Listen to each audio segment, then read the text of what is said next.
ఏంటంటే సూక్ష్మంలో మోక్షం అండి.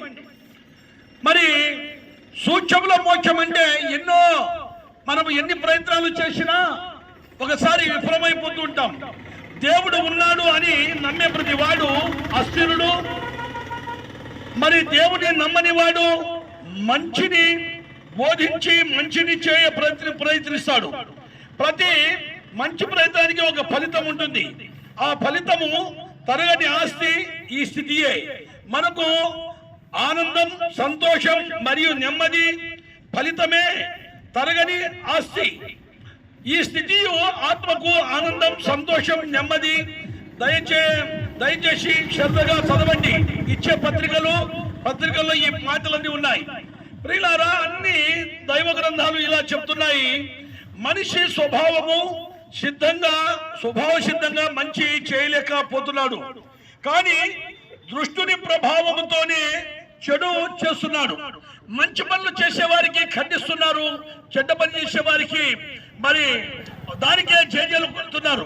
అందుకే ఈ పరిశుద్ధమైన గ్రంథం బైబిల్ సెలవిస్తుంది, మరి ఈ భూమి మీద మానవుడు 60-70 సంవత్సరాలు జీవించిన తర్వాత మరొక లోకం ఉందని మనకు సెలవిస్తుంది. నువ్వు పుట్టి తెలుసుకున్నావు ఈ లోకం ఉందని. సూర్యుడు, చంద్రుడు, ఆకాశము, నక్షత్రాలు, భూమి, నింగి, నేల, నీరు, నిప్పు, గాలి సమస్తం ఉందని తెలుసుకున్నావు మానవుడా. అందుకే పరిశుద్ధ గ్రంథం బైబిల్ మరి ఇలా సెలవిస్తుంది, మరణము చూడగా బ్రతుకు నరుడెవడు, పాతాళ మోక్షము కాకుండా తప్పించగలవాడెవడు అని సెలవిస్తుంది. ఓ ప్రియ సోదరి సోదరులారా, ఒక్కసారి ఆలోచించినట్లయితే మరి మనకు ఇలాగా అనేకమైన గ్రంథాల్లో కూడా సెలవిస్తుంది. అసుతోమ సద్గమయ, తమసోమ జ్యోతిర్గమయ, మృత్యున్మ అమృతంగమయ. ఈ శ్లోకానికి యొక్క అర్థం ఏమిటంటే, అసత్యములో ఉన్న ఓ మనిషి సత్యములో నువ్వు నడవడానికి ప్రయత్నం చేయి. చీకటిలో నుండి మరి నున్న వెలుగులోకి తీసుకొని రావాలనే భావం.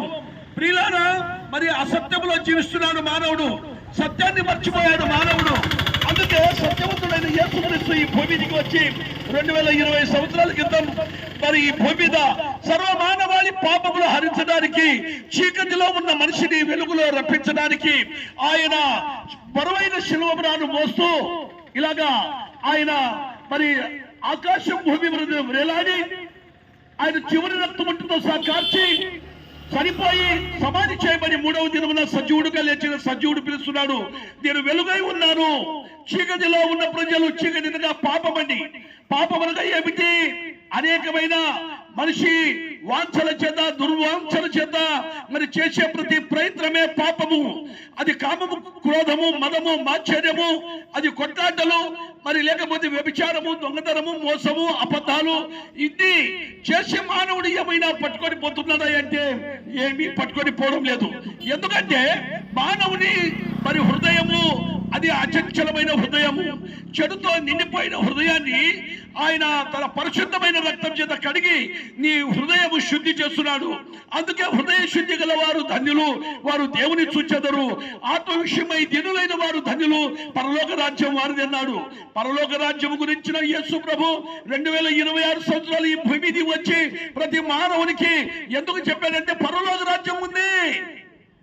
ఈ భూమి శాశ్వతం కాదు, ఇల్లు శాశ్వతం కాదు, నీవు ఉన్న మేడ మిద్దె నీకు ఏది శాశ్వతం కాదు. కానీ ఒకరోజు నువ్వు చనిపోతే ఒళ్ళకాట్లో మరి కలిసిపోవచ్చిందే నీ శరీరము. నీ శరీరంలో దాగి ఉన్న ఆత్మ అది యుగ యుగాలు మరి ప్రభు అయిన యేసుక్రీస్తు సెలవిస్తున్నాడు, పరలోక రాజ్యంలో ఉండాల్సిన ఆత్మ శరీరంతో చేసిన ప్రతి క్రియలను బట్టి, పాపమును బట్టి నరకంలో, అగ్నిగుండంలో జారిపోతుంది. ఓ ప్రియ అన్న, ఓ చెల్లి, ఓ అక్క, ఓ తమ్ముడా, మరి ఈ ఉదయకాలము మీకు 2 చేతులు ఎత్తి మేము నమస్కారం చేసి చెప్పడం ఏమంటే, ఇది మతము కాదండి, ఇది మార్గము, సత్యము, జీవం అన్నాడు. మతస్థులే యేసుక్రీస్తు ప్రభువును ఆయనకు శిలువ వేశారు.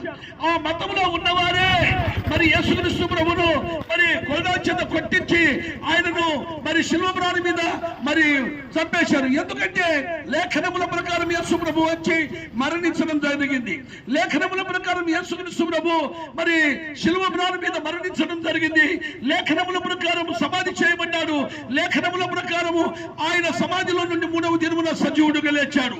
సజీవుడైన యేసు పిలుస్తున్నాడు, ప్రయాసపడి భారం మోసుకుంటున్న సమస్త జనులారా రండి, మీకు విశ్రాంతి అంటున్నానండి. ఇక్కడ విశ్రాంతి దొరకదు సుమా.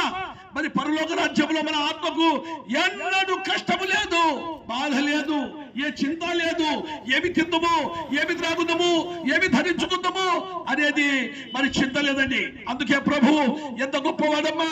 మరి నీవు నల్లవాడవైనా, తెల్లవాడవైనా, ఎర్రవాడవైనా, పొట్టివాడవైనా, పొడుగువాడవైనా, ఏ జాతికి సంబంధించిన వాడవైనా మరి యేసుక్రీస్తు ప్రభు అందరికీ ప్రభువుగా ఉన్నాడు. మరి ఒకసారి ఆలోచించు మిత్రమా, రేపనే సమయం ఉండగానే, నేడనే సమయం ఉండగానే యేసుక్రీస్తు ప్రభువా నేను పాపిని, నన్ను క్షమించబట్టే నీ పాపాలని క్షమించబడి పరలోక రాజ్యం ఇవ్వడానికి ఆయన సిద్ధంగా ఉన్నాడు. మరి నీవు సిద్ధమా? ఒకసారి ఈ శబ్దవేంద్రం ద్వారా వింటున్న నీవు ఇదో చక్కగా మా సహోదరులు కరిపత్రాలు ఇస్తున్నారు, పరిశుద్ధ గ్రంథం లేఖనాలు ఇస్తున్నారు, చదవండి. మీ కులం ఎంత మాత్రం మార్చుకోవద్దు, మీ మతం ఎంత మాత్రం మార్చుకోవద్దు, మీ హృదయం మార్చుకుంటే అప్పుడు మీరును మీ ఇంటి వారును రక్షణ పొందారు. ఇదే అనుకూల సమయం, ఇదే మిక్కిలి సమయం. Thank you, god bless you. మీ కుటుంబాల కొరకు మేము ప్రార్థన చేస్తాం. ప్రార్థన. ప్రేమ కలిగిందండి, దయ కలిగిందే స్తోత్రం.